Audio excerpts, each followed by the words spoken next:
즐거움의 끝이 없다. TVN. Assalamualaikum warahmatullahi wabarakatuh. Hello guys, welcome to my channel.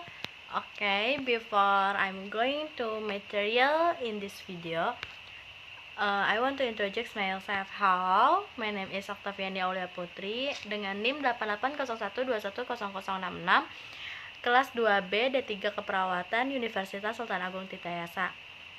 Video kali ini saya ingin memberikan materi tentang asuhan keperawatan penyakit diare, yang dimana di dalam materi tersebut itu ada diagnosa keperawatan mengenai diare, intervensi, SLDKI, atau bisa disebut dengan Satuan Luaran Dokumentasi Keperawatan Indonesia, implementasi, dan evaluasi. Oke guys, terima kasih, simak videonya, selamat menyaksikan. Nah, baik, kali ini saya akan masuk ke dalam asuhan keperawatannya. Nah, di dalam asuhan keperawatan itu ada diagnosa, intervensi, implementasi, evaluasi, dan SLDKI atau bisa disebut dengan Satuan Luaran Dokumentasi Keperawatan Indonesia. Diagnosa keperawatan diare itu ada 3. Yang pertama itu ada kekurangan volume cairan berhubungan dengan kehilangan cairan aktif, ketidakseimbangan nutrisi, kurang dari kebutuhan tubuhan berhubungan dengan penurunan intake makanan. Yang ketiga, anestesi berhubungan dengan status kesehatan. Penyebab diare ini disebabkan oleh 3 penyebab. Yang pertama adalah fisiologis, psikologi, dan situasional. Di mana penyebab fisiologisnya itu ialah inflamasi gastrointestinal, iritasi gastrointestinal, proses infeksi, malabsorpsi. Dan penyebab dari psikologi itu adalah kecemasan dan tingkat stres tinggi. Penyebab situasional juga bisa menjadi penyebab diare. Salah satunya itu adalah terpapar kontaminan, terpapar taksim, penyalahgunaan laksatif, penyalahgunaan zat, program pengobatan, perubahan air dan makanan, bakteri pada lingkungan, makanan, dan sekitarnya. Selanjutnya ada gejala dan tanda mayor. Di sini gejala dan tanda mayor itu dibagi menjadi 2, ada gejala dan tanda mayor subjektif dan objektif. Di mana gejala dan tanda mayor subjektif itu tidak ada dan gejala dan tanda mayor objektif itu dibagi menjadi 2, yaitu ada difeksi lebih dari 3 kali dalam 24 jam dan feses lembek atau cair. Jadi jika feses lembek atau cair dan mengeluarkan feses lebih dari 3 kali dalam sehari atau dalam 24 jam itu termasuk ke dalam gejala dan tanda-tanda mayor. Dan selanjutnya itu ada gejala dan tanda-tanda minor. Gejala dan tanda-tanda minor ini dibagi menjadi 2.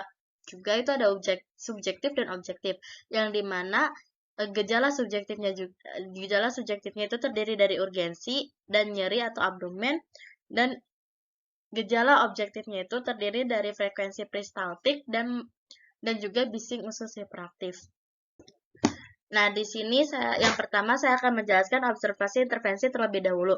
Observasi intervensi itu terdiri dari identifikasi penyebab diare. Jadi, apapun itu yang menyebabkan terjadinya diare itu termasuk ke dalam observasi intervensi. Yang kedua itu ada identifikasi riwayat pemberian makanan. Jadi riwayat pemberian makanan atau list atau makanan yang telah diberikan itu termasuk ke dalam observasi intervensi.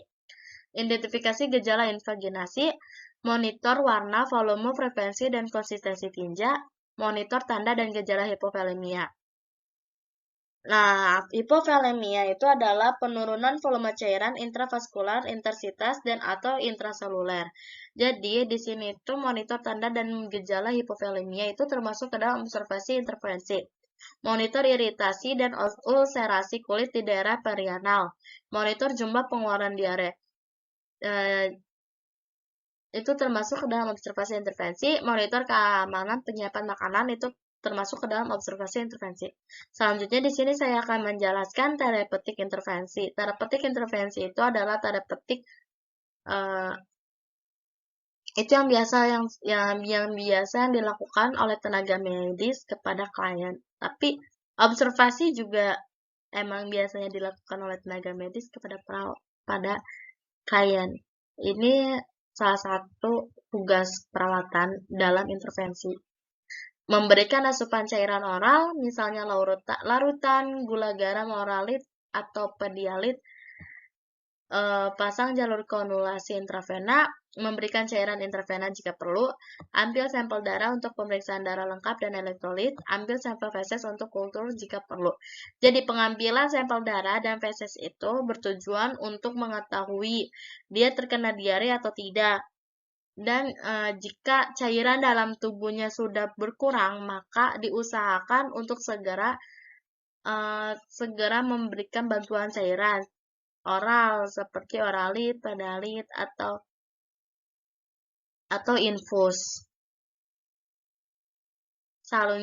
Selanjutnya itu ada edukasi interferensi, di mana edukasi ini itu ada anjurkan makanan porsi kecil dan sering secara bertahap, di mana jika ada klien yang mengidam atau mengalami penyakit diare ini, maka kita sebagai tenaga medis, salah satu tenaga medis, perawat, memberikan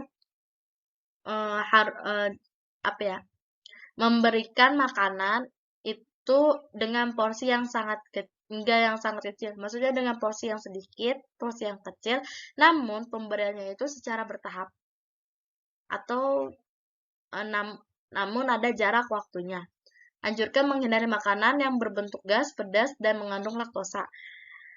Jadi, hindari makanan yang pedas-pedas yang dapat mengakibatkan lambung dan usus panas. Itu dapat mengakibatkan terjadinya diare atau keseringan membuang air besar. Anjurkan melanjutkan pemberian ASI, karena ASI atau susu itu dapat meminimalisir dan menormalkan dalam tubuh. Kolaborasi intervensi, kolaborasi pemberian obat antimortalitas, kolaborasi pemberian obat antispasmodik, kolaborasi pemberian obat pengeras feses seperti Attapulgite. Standar luaran keperawatan Indonesia. Di sini standar pengeluaran perawatan Indonesia di tabel pertama ini ada faktor-faktornya, di mana faktor-faktornya ini ada peningkatannya atau ada level-levelnya atau ada keterangannya tertentu. Nah, seperti kontrol pengeluaran feses. Nah, itu sering terjadi. Jika sering terjadi itu berarti meningkat. Keluhan defeksi lama dan sulit itu sedang. Mengejan saat defeksi itu meningkat, karena ketika kita mengeluarkan feses pasti kita akan mengejan. Terus distensi abdomen itu meningkat, teraban massa pada rektal itu sedang, urgensi itu cukup meningkat, nyeri abdomen dan kram abdomen itu meningkat, karena ketika kita mengedan saat mengeluarkan feses atau tinja, itu nyeri abdomen kita atau anus kita akan merasakan nyeri dan kram. Itu diakibatkan oleh pengejanan atau feses yang sering kita keluarkan. Dan di sini ada konsistensi feses itu sedang, frekuensi BAB itu memburuk, dan peristaltik khusus itu sedang. Kenapa frekuensi BAB menurun? Karena pada masa atau pada ketika kita mengalami diare itu kita akan sering mengeluarkan air besar atau sering mengeluarkan feses, sehingga frekuensi BAB-nya itu meningkat atau memburuk. Karena normalnya pengeluaran BAB itu kurang lebih 3 kali dalam sehari. Jika udah lebih dari 3 kali dalam sehari, itu bisa disebut dalam penyakit diare. Selanjutnya itu ada implementasi, di mana implementasi ini terdiri dari catatan perkembangan pasien terintegrasi, tanggal dan jam, profesional pemberian sokan, hasil asesmen pasien dan pemberian pelayanan, interaksi PPA, review, dan verifikasi. Nah, contohnya itu pada tanggal 24 bulan 3 pada tahun 2022 dan diperiksa itu pada tanggal pada jam 7:10. Pertama itu hasil asesmen pasien dan pemberian pelayanan. Yang pertama itu ada mengkaji feses mengenai frekuensi warna, konsistensi feses. Yang kedua itu mengkaji tanda-tanda dehidrasi seperti kesadaran, pernafasan, nadi, turgor kulit, mukosa mulut. Berkolaborasi terapi rehidrasional sesuai program, memantau nilai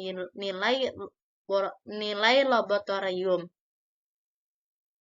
Selanjutnya di sini ada evaluasi, di mana evaluasi ini terdiri dari catatan perkembangan pasien, yaitu ada hasil asesmen pasien dan pemberian pelayanan. Di dalam evaluasi itu ada SOP. Nah, ini tuh evaluasinya diambil pada tanggal 24 bulan 3 tahun 2022 pada jam 7:10. Ibu pasien mengatakan anaknya BAB sekali saja. Frekuensi BAB sekali berwarna kuring, lunak, berampas, tidak ada lendir maupun darah. A. Masalah teratasi, B. Intervensi dihentikan. Oke guys, thank you. Cukup sekian yang dapat saya sampaikan mengenai materi dokumentasi keperawatan asuhan, keperawatan mengenai penyakit diare. Maaf jika ada materi atau pembahasan yang salah atau melenceng, mohon dimaafkan. Dan jika misalkan ada kesalahan, bisa beri saya teguran melalui kolom komen di bawah video ini. Cukup sekian yang dapat saya sampaikan. Kurang lebihnya mohon maaf. Billahi taufiq wal hidayah. Wassalamualaikum warahmatullahi wabarakatuh. See you guys in the next video. Don't forget for comment, subscribe, and like. See you.